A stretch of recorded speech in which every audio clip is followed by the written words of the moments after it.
La verdad es que lo que nos está pasando, de alguna manera, es lo peor de lo peor.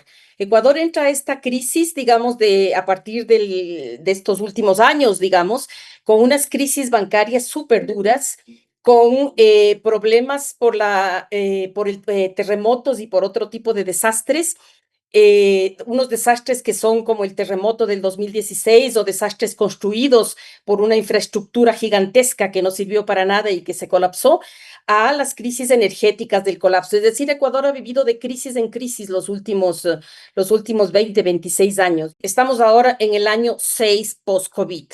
Y es que la pandemia, que si bien fue muy justificada, generó una cantidad de formas de operar que de alguna manera se iban a mantener en el tiempo. Se generó todo un proceso de militarización, de control social. Los únicos que podían moverse en los territorios era el personal de seguridad de salud y las actividades extractivas. Al mismo tiempo que veíamos que era posible parar, que lo que nos habían dicho que era imposible no tener petróleo y no circular y no tener carros, se veía que sí se podía, pero pasaron cosas muy desastrosas. En el caso del Ecuador, ocurrió que el aislamiento concentró muchas drogas que no podían salir y entonces se destapó una violencia interna de microtráfico y de control de rutas y de control de territorios de diferentes actores de la economía criminal que en el caso nuestro nos transformó el país de la noche a la mañana, con escenarios de muertes masivas. Las del Ecuador son impresionantes, somos el país más violento ahora de la región. Lo que saltó en esta época fue un proceso de corrupción gigantesco, de corrupción por las mascarillas, por los hospitales, por el sobregasto de inversiones, por la cooptación de jueces por parte de la economía criminal y al mismo tiempo por la imposición de un modelo absolutamente militarizado. El Ecuador, según el Observatorio de Crimen Organizado, cada año tiene el máximo histórico y estamos ya como en los 10.000 asesinatos intencionales que ocurren, por ejemplo, en el 2025. Ahora ya llevamos un récord, o sea, ya el 2026 está peor que el 2025. A esto se suma como nuevo escenario el tema de la guerra de Irán, que ha venido acompañado con la presencia militar en nuestro continente, pero particularmente en el Ecuador, porque como nuestro presidente busca simpatía y aceptación del presidente de Estados Unidos, lo primero que hizo fue negociar la presencia militar. Nosotros tenemos las operaciones militares de Estados Unidos en el Ecuador, la intención de abrir una base militar en Galápagos. Tenemos operaciones militares que se están haciendo contra las empresas mineras. El argumento es que la empresa minera, las empresas mineras ilegales son parte del modelo de economía criminal y entonces los bombardeos a los pueblos y a las montañas son una cosa brutal. El Ecuador, como balance general, ¿qué es lo que, cuál, qué, en qué ha cambiado? Yo mencionaría algunos de los puntos más destacados. Primero, vivimos en estado de guerra, no es simbólico, no es una metáfora. Se declaró que vivíamos en estado de guerra. Esto es lo que justifica la presencia militar de Estados Unidos.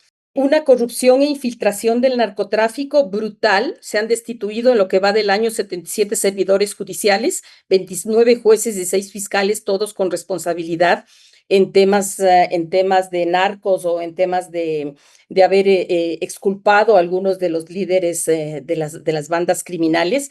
Adicionalmente, hay muertes a fiscales, jueces, defensores. Esta semana mataron a una de las fiscales de Manabí.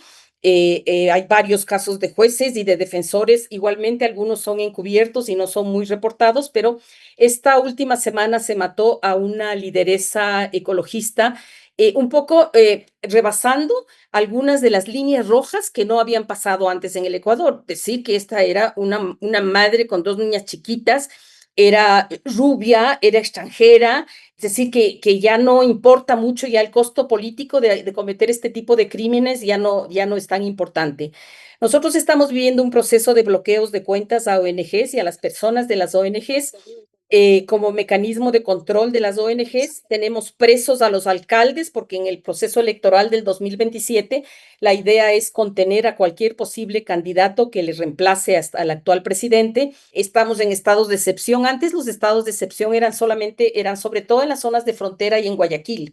Ahora tenemos estados de excepción en Quito. Es decir, vivimos un momento muy malo. Yo diría que nosotros hemos tenido la capacidad, y siempre lo decimos un poco en verdad y un poco en broma, que nuestra estrategia siempre es la improvisación estratégica. Es decir, la capacidad de adaptarnos, de encontrar fisuras, de mantener la pasión y el compromiso, pero de saber que no controlamos muchos de los temas que definen y determinan toda la invasión, en este caso de las industrias extractivas petroleras. Muchas con acciones legales, muchas de las acciones legales hemos perdido, pero en la última etapa, con una buena Corte Constitucional, empezamos a ganar algunas, sobre todo por derechos de la naturaleza o por consultas previas. Impulsamos para procesos de resistencia los procedimientos de participación y consulta, así es como ganamos la del Yasuní y la de Quito sin minería y otra más en Cuenca.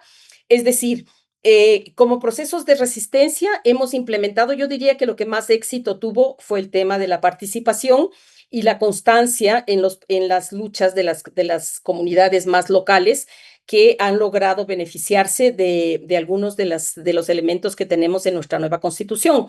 Y nuestra estrategia ha sido como mucho la constancia y se ha logrado, de hecho, hemos logrado documentar mucho cómo es el impacto de las actividades petroleras e impulsar defensas de derechos como más particulares. Diría que tenemos una tercera línea de estrategia a la que fuimos arrastrados un poco por consecuencia de la primera de la resistencia, y es que cuando ganamos la consulta del Yasuní, que ya había empezado a construir pozos en la zona, se habían construido ya 247 pozos y lo que dijo la consulta del Yasuní fue, ahora toca cerrarlos. Entonces ahora tenemos como una estrategia, esto desde el 2023, el tema de qué es cerrar un pozo, qué es retirar un pozo. Solo son los fierros desde el modelo de dependencia, qué pasa con la gente local que ha vivido de las empresas, cómo nos ubicamos en todo este escenario de plantear estos cierres. Pensemos que en el Ecuador se han abierto 5.000 pozos y que 2.500 están ya sin producir y tendrían que ser bien cerrados y no abandonados, como es lo que la empresa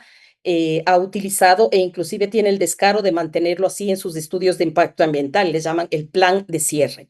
Diría que es el peor momento en términos de violencia porque se ha rebasado todas las líneas rojas, pero diría que también es un momento en donde dicen que después de la peor oscuridad las cosas amanecen.